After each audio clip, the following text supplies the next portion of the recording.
इंसान का शरीर अगर इमारत है तो उसकी नींव है सहस्त्रार चक्र। जिस तरह नींव पे पूरी इमारत खड़ी होती है, बिल्कुल इसी प्रकार हमारा सहस्त्रार चक्र हमारे व्यक्तित्व का निर्धारण करता है और हमारी ऑरा को बनाता है। सहस्त्रार चक्र के बारे में थोड़ी विस्तार से जानकारी ले लेते हैं। ये चक्र जो है, इसको दिव्यता से जोड़ने, ये चक्र हमें दिव्यता से जोड़ता है और इसका स्थान है हमारे सर के ऊपर, यानी कि खोपड़ी पे।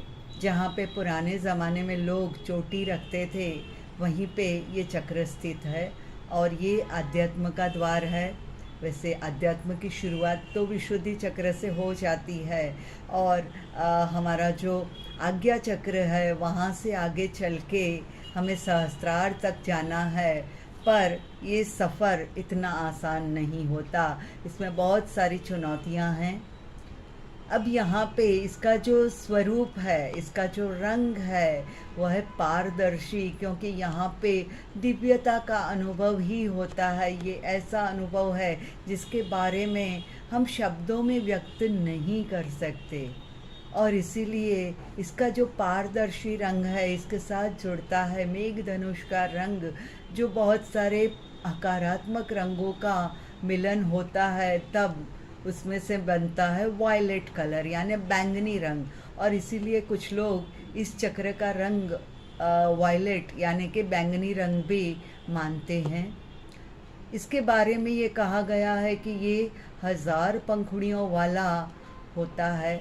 अब यहाँ पे 1000 पंखुड़ियों की बात किस तरह से है, मानो हमारा जो कुंडलिनी का सफ़र शुरू होता है 4 पंखुड़ी वाले हमारे मूलाधार चक्र से, उसके आगे स्वादिष्टान के 6 पंखुड़ियाँ, उससे आगे अनाहत की, उसके आगे मणिपुर की 10 पंखुड़ियाँ, अनाहत की 12 पंखुड़ियाँ, विशुद्धि की 16 पंखुड़ियाँ। इस तरह से पंखुड़ियों को जोड़ जोड़ के जो टोटल होता है वो